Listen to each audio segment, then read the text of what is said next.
Pang barbecue badi? Yes badi, pang barbecue gyud. Aw naa ta ingon ana diri badi. Pero badi sa pagkakaron wala pa gyud tay available kay ginapadaghan pa man nato.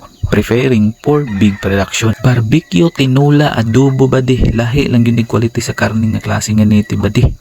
Naamang pud gud tay ginatawag nga community badi. Kanang community badi. Mo na ginaingon nga wala specification sa breeds. Kay kasagaran man gud ana badi. Kasi klase naman guna siyang linyada ang nangahalo ana. Ang tawag ana badi, chop suey native chicken. Murag chop suey ba? Kasi klaseng gulay badi. Tinuod na uban dali padagkuon pero kung quality ang istoryahan lahi gini karne. Murag kaning akong ginapakaon karon badi oh. Mao ni ako mga chop suey native badi. Pero bisag chop suey ni badi, same lang ni sila og program og system sa akong pag-atiman sila ha. Mo nang sulod sa tulo ka bulan badi maka-harvest na dayon ta. O di ba? Instant badi no. Tulo ka bulan lang, harvest na. Kaingon pa sa kadaghanan ba di, kung magbuhi kag native chicken nga pure, tapos imong inegosyo, ayaw na lang. Kay 4 to 6 months pa yun ang production na ni ba di.